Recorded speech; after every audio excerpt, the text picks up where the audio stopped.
Hello everybody, this is Jeremy from Legal Studies Advantage. In this Success Tips video, we'll discuss the topic of briefing cases. Before we talk about the components of a case brief, let me say a few words about how cases, or court opinions, are written. Courts generally follow certain patterns in the structure of their legal writing.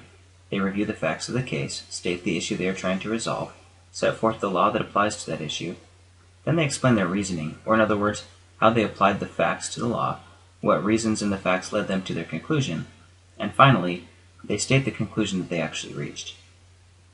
Generally speaking, that is what a written court opinion seeks to accomplish. Given that background, let's talk about what a case brief is and what its components are. A quote-unquote case brief is just that, a brief or abbreviation of the case itself. Remember that case here refers to the official written opinion of the court. Now let's talk about what to write in your case briefs. There are several components to a case brief that you'll want to write down. First, the case name. Usually this is stated as Party A versus Party B. You may also include the citation and/or the page number of the case itself. Second, you'll want to write down the issue. This is the question the court is trying to answer. It may be, was the defendant negligent? This is important because if the defendant was negligent, the defendant may be liable to pay for the plaintiff's injuries caused by that negligence. Often these questions, these issues, are presented in a statement instead of in a question, such as, the issue before the court is whether the defendant was negligent. Or, if only one of the elements of negligence is being appealed, because the rest were already shown to be established, the issue, the question, may be whether defendant's breach of duty of care in fact caused the damages incurred by the plaintiff. Next, you'll want to write down the facts of the case. This is a concise summary of the story leading up to the dispute. For example, defendant often drove at night for work. Defendant's old car headlights burned out several months ago. One night, defendant failed to see plaintiff crossing the street in a wheelchair. Defendant was driving slowly, but defendant hit plaintiff. Defendant was already in a wheelchair before the accident because defendant was recovering from a prior fall that resulted in a broken hip. Next in your brief, you'll want to write down the procedural history. This is a brief summary of how the case got to the court who wrote the opinion that you are reading. Party A lost on this issue at trial and appealed, etc. Continuing our example, you might write, plaintiff sued defendant for negligence, that is the plaintiff's cause of action, and is requesting that the court order the recovery of money spent by the plaintiff on hospital bills and other damages from the defendant. Basically, plaintiff wants defendant to pay. Defendant lost at trial, defendant appealed the case to the appellate court, and is arguing that the defendant didn't cause the damages leading to the plaintiff's hospital bills because the hospital bills pertain to the prior injury. Next, you want to write down the rule. This includes legal statements arising from statutes, common law rules, which are those arising from prior precedent cases, and so forth. These rules are definitions. The various parts of the definition are the elements. For example, negligence is a breach of duty of care that caused damage to another person.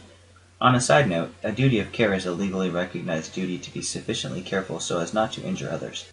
Each of the elements of negligence, then, are duty, breach, causation, and damages, and each must be satisfied in order to prove the plaintiff's cause of action. The plaintiff's premise, upon which the lawsuit and demand for compensation for damages is brought. So you'll want to keep an eye out for what rule the plaintiff is bringing their cause of action based upon, and part of that rule will likely be what the court is trying to interpret and discuss. So far, you should have the case name, the issue, the facts, the procedural history, and the rule. Sixth, you'll want to write down the reasoning of the court. This is the logical explanation of the court about how the facts justify their conclusion based on the applicable stated rule of law. This is very important. This is where you'll see examples not just of what the law was, but of reasoning and arguments used by the courts to support their decisions. Note that courts are free to borrow from the reasoning and arguments provided by each of the parties to the dispute. Seventh, you want to write down the holding or conclusion of the court. This is where the court states their answer to the question or issue that they arrived at by applying the facts to the legal rule. For example, the court may hold that defendant's crash into plaintiff was a cause of plaintiff's additional injuries. Therefore, defendant is liable for negligence. It's important to note that in this case, the defendant would then be required to pay damages to plaintiff. In appellate court opinions, which are likely to be the vast majority of the types of cases that you read, the holding may simply agree with the trial court's finding of negligence by saying something like, we affirm the trial court's ruling. That's the word that they would use, affirm. Or by disagreeing with the trial court's ruling by saying something like, we reverse the trial court's ruling. So affirm means that the appellate court agrees with the trial court's outcome. Reverse means that the appellate court disagrees. Or the appellate court could send the case back to the trial court. They might say something like, we remand this case to the trial court. A remand is simply that, sending the case back to the court for further proceedings, or to carry out the holding of the appellate court. Some professors may want you to also make note of any public policy arguments employed by the court. These are things that the court may consider in its decision that have to do with what kind of outcome would be best for society and so forth.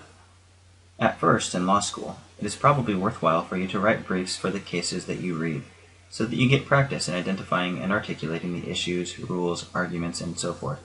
In doing so, you will quickly find out that this takes a lot of time. When you feel like you have a decent handle on creating legal briefs, it may make sense for you to simply make book briefs, where you note the facts, issue, rule, reasoning, and conclusion, and so forth, in the margin of the casebook itself, along with underlines of relevant rules and so forth in the book.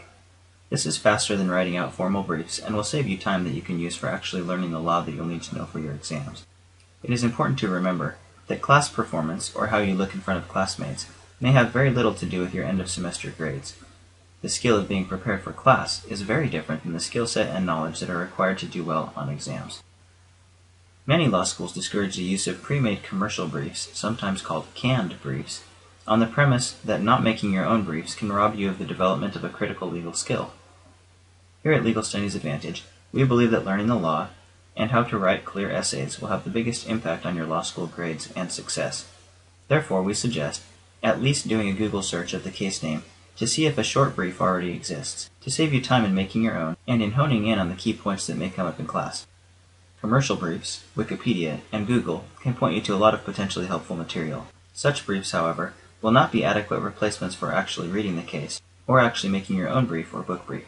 Therefore, we still strongly suggest that you always read over your cases to ensure that you have a complete context for your class discussion, and that you at least make a book brief in the margin of your casebook. That concludes the Success Tips video on briefing a case. We wish you much success and hope that this will provide you with a very real legal studies advantage.